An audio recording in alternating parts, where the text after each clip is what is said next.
আসসালামু আলাইকুম। দেখছেন বাগিচা বাড়ি। আজকে বিকেলবেলা আমি দেখতেছি আমার ড্রাগন ফুলটা প্রায় ফুটার মতো অবস্থা হয়ে আছে। তো আমি আশা করতেছি আজকে রাতেই ফুলটা ফুটে যাবে। তো সেই আশায় আমি রাতে আবার ছাদে যাই। যেয়ে তো আমি অবাক।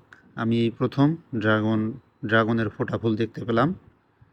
এত সুন্দর এবং চমৎকার একটি ফুল আমি আমার জীবনে কখনো দেখিনি। তো আমি একই সাথে আর দেরি করলাম না। আমি ভাবতেছি এই ফুলটার হাত পরাগায়নও করে দিব। তো প্রথমেই এই ফুলের চারপাশে যে পাপড়িগুলো আছে সেখান থেকে পরাগরেণু সংগ্রহ করি। পরাগরেণু যাতে নষ্ট না হয় এই জন্য নিচে একটা টিস্যু পেপার দিই, এবং আমি যেটা দিয়ে পরাগরেণু থেকে রেণু সংগ্রহ করছি সেটা হচ্ছে একটা কটন বার্ড। তো পরাগরেণুগুলো এভাবে আমি সংগ্রহ করি টিস্যুর মধ্যে, এবং পরাগরেণুগুলো টিস্যুর মধ্যে আহ, আমার সেই কটন বার্ডটার মধ্যে ভরার পরে যে ফুলের যে গর্ভমুণ্ড আছে এই গর্ভমুণ্ডের মধ্যে একটু লাগিয়ে দিই।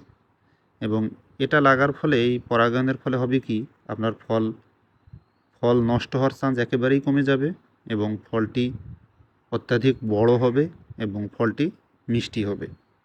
তো ধন্যবাদ পাশে থাকার জন্য। আশা করি আপনারা এভাবে হাত পরাগায়ন করতে পারবেন। আসসালামু আলাইকুম।